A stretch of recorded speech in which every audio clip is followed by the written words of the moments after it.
RR ನಗರದಲ್ಲಿರ್ತಕ್ಕಂಥ ಈ Stony Brooke pub ಏನಿದೆ, ಈ ರೇಣುಕಾಸ್ವಾಮಿ ಹತ್ಯೆಯ ಅಡ್ಡನೇ ಸ್ಟೋನಿ ಬ್ರೂಕ್ ಅಂತ ಹೇಳ್ತಾ ಇದ್ದಾರೆ. ಯಾಕೆ ಅಂದರೆ ಹತ್ಯೆಗೂ ಮುನ್ನ ಸ್ಟೋನಿ ಬ್ರೂಕ್ನಲ್ಲೇ ಪಾರ್ಟಿ ಮಾಡಿದ್ರು, ಹತ್ಯೆಯ ನಂತರವೂ ಕೂಡ ಪಾರ್ಟಿಯನ್ನು ದರ್ಶನ್ ಇಲ್ಲೇ ನಡೆಸಿದ್ರು. ಇದೆಲ್ಲವೂ ಕೂಡ ಅಂದರೆ ಮೊದಲಿಗೆ ಬೆಳಗ್ಗೆ 11-12 ಗಂಟೆಯಿಂದನೇ ಸ್ಟೋನಿ ಬ್ರೂಕ್ನಲ್ಲಿ ಇವರು ಪಾರ್ಟಿ ಶುರು ಮಾಡ್ತಾರೆ. 3 ಗಂಟೆ ಅಷ್ಟೊತ್ತಿಗೆ ಮೆಸೇಜ್ ಬರುತ್ತೆ ಕರ್ಕೊಂಡು ಬಂದಿದ್ದೀವಿ ಅಂತ. ಅಲ್ಲಿಂದ ಅವ್ರು ಅಲ್ಲಿ ಹೋಗ್ತಾರೆ, ಅಲ್ಲೆಲ್ಲ ಕ್ರೈಮ್ ನಡೆಯುತ್ತೆ, ಮತ್ತೆ ವಾಪಸ್ ಸ್ಟೋನಿ ಬ್ರೂಕ್ಗೆ ಬರ್ತಾರೆ. ಅಲ್ಲಿಗೆ ಹತ್ಯೆಯ ಮುನ್ನ ಹತ್ಯೆಯ ನಂತರ ಎರಡೂ ಕಡೆ ಕೂಡ ಇವರು ಸ್ಟೋನಿ ಬ್ರೂಕ್ನಲ್ಲೇ ಪಾರ್ಟಿ ಮಾಡಿರ್ತಕ್ಕಂಥದ್ದು. ಹಾಗಾಗಿ ಈ ಸ್ಥಳ ಮಹಜರ್ ಅಂದರೆ ಚಾರ್ಜ್ ಶೀಟ್ ಹಾಕಬೇಕಾದ್ರೆ ಇದೆಲ್ಲ ಬರೀತಾರಲ್ಲ, ಅದಕ್ಕೆ ಪೂರಕವಾದ ಸಾಕ್ಷ್ಯಗಳು ಬೇಕಾಗುತ್ತೆ. ಹಾಗಾಗಿ ಇವ್ರನ್ನ ಕರ್ಕೊಂಡು ಹೋಗಿ ಇವ್ರು ಎಲ್ಲಿ ಕೂತಿದ್ರು, ಎಲ್ಲಿ ಪಾರ್ಟಿ ಮಾಡ್ತಾಯಿದ್ರು, ಯಾವ ಟೇಬಲ್ನಲ್ಲಿ ಕೂತಿದ್ರು, ಅಲ್ಲಿದು CCTV ಫುಟೇಜ್ ಸಿಗುತ್ತಾ ನೋಡಿಕೊಂಡು ಅದೆಲ್ಲವನ್ನು ಕಲೆ ಹಾಕುವಂತಹ ಕೆಲಸವನ್ನು ಪೊಲೀಸರು ಮಾಡ್ತಾರೆ. ಈ ಬಗ್ಗೆ ಮತ್ತಷ್ಟು ಮಾಹಿತಿ ನನ್ನ ಕೊಲೀಗ್ ಧನು ಅವರಿಂದ ಪಡ್ಕೊಳ್ಳೋಣ. ಧನು, ಈಗ ಇಡೀ ಈ ರೇಣುಕಾಸ್ವಾಮಿ ಕೊಲೆಯ ಮೇನ್ ಅಡ್ಡ ಸ್ಟೋನಿ ಬ್ರೂಕ್ಸ್ ಪಬ್ ಅಂತ ಹೇಳಲಾಗ್ತಾ ಇದೆ. ಆವತ್ತಿನ ದಿನ, ಕೊಲೆಯಾದ ದಿನ ಇಲ್ಲಿ ನಡೆದ ಚಟುವಟಿಕೆ ಏನು, ಇವತ್ತು ಪಂಚನಾಮೆ ಮಾಡಿದಾಗ ಏನೆಲ್ಲ ಸಾಕ್ಷಿಗಳನ್ನು ಸಂಗ್ರಹ ಮಾಡ್ತಾರೆ? ಎಸ್ ಅರವಿಂದ್, ಈಗಾಗಲೇ ಚಿತ್ರದುರ್ಗ ಮೂಲದ ರೇಣುಕಾಸ್ವಾಮಿ ಕೊಲೆ ಪ್ರಕರಣಕ್ಕೆ ಸಂಬಂಧಪಟ್ಟಂತೆ ಈಗಾಗಲೇ ಸಾಕಷ್ಟು ರೀತಿಯಲ್ಲಿ ಸಾಕ್ಷ್ಯಗಳನ್ನು ಕಲೆ ಹಾಕುವಂತಹ ಪ್ರಕ್ರಿಯೆ ನಡೀತಾ ಇದೆ. ಅದಕ್ಕೆ ಪ್ರಮುಖವಾಗಿ ಈಗ RR ನಗರದಲ್ಲಿರತಕ್ಕಂಥ ಸ್ಟೋನಿ ಬ್ರೂಕ್, ವಿನಯ್ ಮಾಲೀಕತ್ವದ ಸ್ಟೋನಿ ಬ್ರೂಕ್ ಏನು ಪಬ್ ಇತ್ತು, ಆ ಒಂದು ಪಬ್ನ ದೃಶ್ಯದಲ್ಲಿ ನೋಡ್ತಾ ಇದ್ರಿ. ಈಗ ಈ ಒಂದು ಸ್ಟೋನಿ ಬ್ರೂಕ್ ಅವತ್ತು ಕೊಲೆ ಪ್ರಕರಣಕ್ಕೆ ಸಂಬಂಧಪಟ್ಟಂತೆ ಇದೊಂದು ಮೇನ್ ಅಡ್ಡ ಆಗಿತ್ತು ಅಂತಾನೆ ಹೇಳ್ಬೋದು. ಯಾಕಂದ್ರೆ ಅಲ್ಲಿ ಅವರ ರೇಣುಕಾಸ್ವಾಮಿ ಏನಿದ್ರು ಅವರನ್ನ ಕಿಡ್ನಾಪ್ ಮಾಡೋದೊಂದು, ಜೊತೆಗೆ ಅವ್ರನ್ನ ತಂದು ಇಲ್ಲಿ ಒಂದು ಕೊಲೆಗೆ ಏನು ಯಾವ್ಯಾವ ರೀತಿಯಾದಂತಹ ಮಾತುಕತೆಗಳಾಗಿರ್ಬೋದು, ಅದಕ್ಕೆ ಜೊತೆಗೆ 30 ಲಕ್ಷದ ಒಂದು ಡೀಲನ್ನು ಕುದುರಿಸಲಾಗಿತ್ತು. ಆ ಒಂದು ಎಲ್ಲ ಮಾತುಕತೆಗಳು ಈ ಒಂದು ಸ್ಟೋನಿ ಬ್ರೂಕ್ ಅಡ್ಡದಲ್ಲೇ ನಡೆದಿತ್ತು ಅನ್ನೋದು ಒಂದು ಮಾಹಿತಿ. ಆ ಒಂದು ಸಂದರ್ಭ, ಆ ಒಂದು ಮುಖ್ಯವಾಗಿ ಈಗ ಮತ್ತೊಂದು ಸುತ್ತಿನ ಒಂದು ಸ್ಥಳ ಮಹಜರಿಗೆ ಈಗಾಗಲೇ ಅನ್ನಪೂರ್ಣೇಶ್ವರಿ ನಗರದ ಪೊಲೀಸರು ಮುಂದಾಗಿರ್ತಕ್ಕಂಥದ್ದು. ಈಗಾಗಲೇ ಇಲ್ಲೇ ಸಾಕಷ್ಟು ಸಿದ್ಧತೆಗಳನ್ನು ನಡೆಸಿಕೊಂಡಿರ್ತಕ್ಕಂಥದ್ದು. ಈಗಾಗಲೇ ACP ಭರತ್ ಅವರು ಕೂಡ ಇಲ್ಲಿ ಬಂದಿರತಕ್ಕಂಥದ್ದು.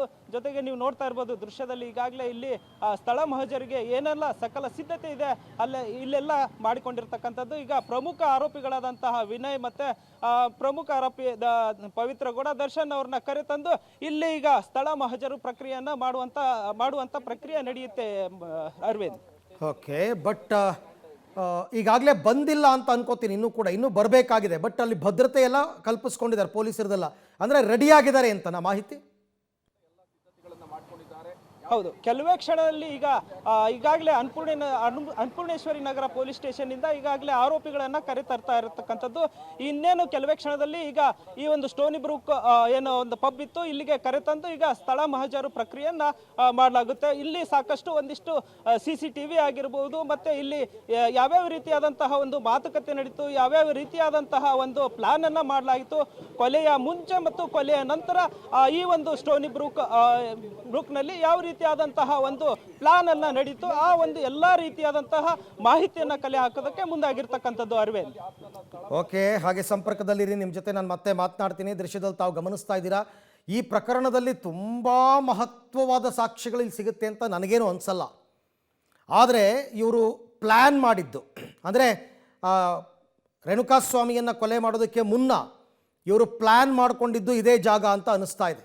ಏನು ಮಾಡಬೇಕು ಅಂತ ದರ್ಶನ್ ಇಲ್ಲೇನಾದರೂ ಇನ್ಸ್ಟ್ರಕ್ಷನ್ಸ್ ಕೊಟ್ಟಿರ್ಬೋದು ಅದಕ್ಕೋಸ್ಕರ. ಮತ್ತು ಅದಾದ ನಂತರ ಅವರೇನು ಬಂದು ಇಲ್ಲಿ ಪಾರ್ಟಿ ಮಾಡಿ ಸೆಲೆಬ್ರೇಟ್ ಮಾಡಿದ್ರ, ಕೊಲೆ ಮಾಡಿಬಿಟ್ಟು ಬಂದ ನಂತರ ಎಲ್ಲರ ಮನಸ್ಥಿತಿ ಹೇಗಿತ್ತು, ಎಂಜಾಯ್ ಮಾಡ್ತಾ ಇದ್ರ, ಟೆನ್ಷನ್ನಲ್ಲಿದ್ರ, ಇವೆಲ್ಲವೂ ಕೂಡ ಪರಿಣಾಮಕಾರಿಯಾಗಿ ಚಾರ್ಜ್ ಶೀಟ್ನಲ್ಲಿ ಉಲ್ಲೇಖ ಮಾಡಬೇಕಾಗುತ್ತೆ. ಹಾಗಾಗಿ ಈಗ ಅವರನ್ನು ಇಲ್ಲಿಗೆ ಕರ್ಕೊಂಡು ಬರ್ತಾ ಇರ್ತಕ್ಕಂಥದ್ದು. ಇನ್ನೇನು ಕೆಲವೇ ಹೊತ್ತಲ್ಲಿ ಅನ್ನಪೂರ್ಣೇಶ್ವರಿ ನಗರ ಪೊಲೀಸ್ ಸ್ಟೇಷನ್ನಿಂದ ಇಲ್ಲಿಗೆ ಕರ್ಕೊಂಡು ಬರ್ತಾರೆ ಸ್ಟೋನಿ ಬ್ರೂಕ್ಸ್ ಪಬ್ಗೆ. ಕರ್ಕೊಂಡು ಬಂದು 1 hour 2 hours ಆಗುತ್ತೆ ಅಂತ ಅನಿಸುತ್ತೆ.